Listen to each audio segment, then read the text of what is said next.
So நம்ம தலைவரோட கூலி படத்துலேருந்து first single, second single, third single 3மே ரிலீஸ் ஆகி சம்பவம் பண்ணிட்டு இருக்கு. ஸோ இதை தொடர்ந்து கூலி படத்துலேருந்து அடுத்த அப்டேட் என்ன வரும் அப்புறமா எதிர்பார்த்துட்டு நிலமையில இப்போ பார்த்தீங்கன்னா கூலி படத்துலேருந்து ஃபோர்த் சிங்கிள் வராது அப்படின்ற சொல்லப்படுது. ஸோ ஏற்கனவே இந்த படத்தில் 3 பாட்டு தான் பிளான் பண்ணியிருந்தாங்க, 3 பாட்டையும் ரிலீஸ் பண்ணி விட்டாங்க. ஸோ இப்போ அடுத்து பார்த்தீங்கன்னா படத்தோட ட்ரெய்லர் தான். ட்ரெய்லர் மரண மாசா கட் பண்ணி ரெடியாக வச்சிருக்காங்க. ட்ரெய்லரை பார்த்தீங்கன்னா கட் பண்ணி ரொம்ப நாள் ஆச்சு. அதாவது சிக்கிட்டு வைப்பு சாங் வந்து நம்மளுக்கு ரிலீஸ் ஆகிற டைம்ல பார்த்தீங்கன்னா படத்தோட ட்ரெய்லர் வந்து கட் பண்ணிட்டாங்க அப்படின்னு சொல்லப்படுது. ஸோ ட்ரெய்லரையும் பார்த்தீங்கன்னா நம்ம தலைவர் பார்த்துட்டாரு. ட்ரெய்லரும் மிரட்டலாம் வந்துருக்குது. அதே மாதிரி படத்தையே பார்த்தீங்கன்னா தலைவர் பார்த்துட்டு பிரமிச்சு போய் லோக்கி அவர்கள் கால் பண்ணி பயங்கரமா விஷ் பண்ணியிருக்காரு அப்படின்ற மாதிரி சொல்லப்படுது.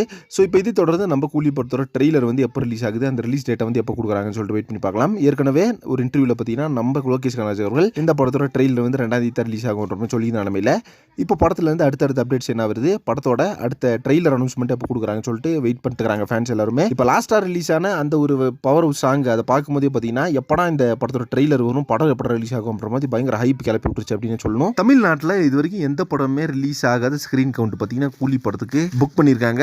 அதாவது இது வரைக்கும் பார்த்தீங்கன்னா தமிழ் சினிமாவை பொறுத்தளவுக்கு 960 ஸ்கிரீன்ஸ் வெறித்தனமான ஒரு ஸ்கிரீன் கவுண்ட்டை பார்த்தீங்கன்னா ரெக்கார்ட் பண்ணியிருக்காங்க நம்ம கூலி படத்தோட ஸ்கிரீன் கவுண்ட் அப்படின்றது. கண்டிப்பாக பார்த்தீங்கன்னா ஏற்கனவே நம்ம பவர் ஹவுஸ் சாங்கியே பயங்கரமாக ஸ்டேஜிங் பண்ணி அதே பயங்கர ஒரு ஈவெண்ட்டாக நடத்தினாங்க சன் பிக்சர்ஸ். இப்போ கண்டிப்பாக இந்த ட்ரெய்லர் அப்படின்னா ட்ரெய்லரை பார்த்தீங்கன்னா ஒரு படத்தோட ரிலீஸோட ஒரு சின்ன திருவிழாமை காட்டிடுவாங்கன்னு நினைக்கிறேன் சன் பிக்சர்ஸ். இந்த ட்ரெய்லரை பார்த்தீங்கன்னா பயங்கரமாக லான்ச் பண்ண போகிறாங்க அப்படின்னு நினைக்கிறேன். அந்த அளவுக்கு தான் சன் பிக்சர்ஸ் பிளான் பண்ணி வச்சிருக்காங்க அப்படின்னு தகவல் போயிட்டு இருக்கு. இப்போ யாரெல்லாம் இந்த ட்ரெய்லருக்கு பயங்கரமாக எதிர்பார்த்தீங்கன்னு சொல்லிட்டு கமெண்ட் பாக்ஸ்ல மறக்காம மென்ஷன் பண்ணுங்க. கண்டிப்பாக பார்த்தீங்கன்னா எனக்கெல்லாம் மிகப்பெரிய ஹைப்ல வெயிட் பண்ணிட்டு இருக்கேன். ட்ரெய்லர் எப்படா வரும்னு சொல்லிட்டு கூடிய சீக்கிரமே பார்த்தீங்கன்னா இது அனௌன்ஸ்மெண்ட் வந்து சன் பிக்சர்ஸ் கொடுக்க போறாங்க. வெயிட் பண்ணி பார்க்கலாம் என்ன தகவல் வருது அப்படின்னு சொல்லிட்டு. இதை பத்தி உங்க ஒப்பீனியன் என்ன அப்படின்றத கமெண்ட் பாக்ஸ்ல மறக்காம மென்ஷன் பண்ணுங்க. நெக்ஸ்ட் ஒரு இன்ட்ரெஸ்டிங் பண்றேன். Thank you very much.